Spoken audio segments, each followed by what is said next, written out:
tonight I want to address a lot of people who want a comparison on Congress versus BJP, Congress time, BJP time, and who say that we don't really remember what happened in the Congress party's time. And there are a lot of viewers who are also fairly young, so they may not have a very strong living memory, those under 25, of how bad things were as far as national security were concerned under the Congress. I want to start by saying that the Congress party was a disaster when it came to national security. National security is a function of three things: internal security, security against India's enemies or inimical interests, and economic security. Along with that, there are social factors, demographic security, etc., etc.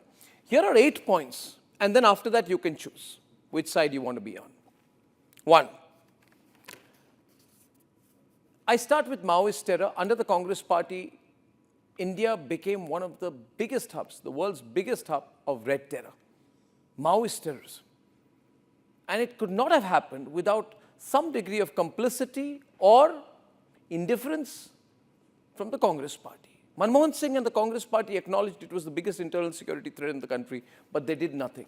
Contrast it to the body bags that are now coming back, and all the urban Naxals who are cornered, and all the Maoist terrorists who are being killed in the huge, huge anti-terror operation that is being led by Home Minister Amit Shah. Point number 2 tonight. After 26/11, when 166 people were killed in 26/11, what did the Congress party say? They said, one more attack and the peace process will have a setback. Just look at the language. Manmohan Singh, after the bloodbath in Mumbai, said, one more attack will be a setback in the peace process. All he was concerned about was this Aman Ki Asha peace process. Contrast that to what Prime Minister Modi says after hammering Pakistan in Operation Sindoor. He says, nuclear blackmailing won't work. We will wipe them out from the ends of the earth, these terrorists and their supporters. That's a sharp difference in position. Surgical strikes, Balakot, and now, ladies and gentlemen, Operation Sindoor, which is still ongoing. Reason number 2. Reason number 3, on the whole issue of terrorism, ladies and gentlemen, the Congress party was a total failure. In 2008 alone, there were 1,122 terrorist attacks. Civilian deaths during the Congress party's time were, if I compare years 2006 and 2018, under the Congress time, they were 345% higher in the Congress time. That is how many more Indians were killed due to terrorism. Terrible record the Congress party has. But most importantly, look at Congress party's arrangement with the Chinese Communist Party. I don't know what the arrangement is, but they signed an MOU, Rahul Gandhi and Sonia Gandhi, with the Communist Party of China in 2008.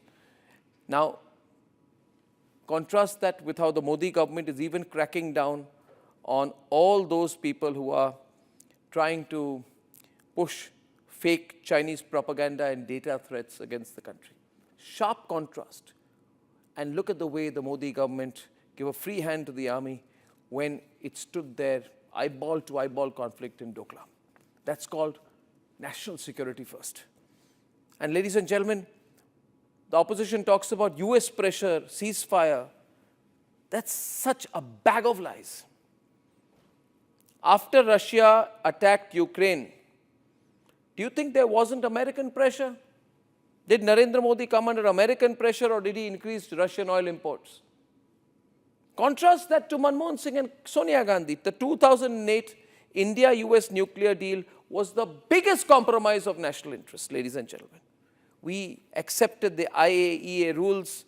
We accepted moratoriums on testing. We signed additional protocols just to get this one deal. And then Manmohan Singh went to America and he says, Mr. George Bush, the people of India love you. That was craven, obsequious behavior. Ladies and gentlemen, next point, from defense scams to defense exports. What did the Congress do from Bofors right up to the 3,600 chopper scam, 3,600 crore rupee chopper scam? What about all the allegations of bribes, Tatra trucks, all the many compromises that were allegedly made at that time?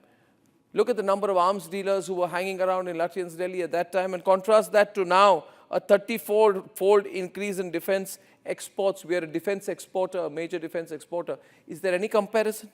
And lastly, ladies and gentlemen, National security is a function of economic security. We were in the fragile 5. Now, ladies and gentlemen, we are in the top 4. And we are going to be in the top 3 very, very soon. Where is the comparison?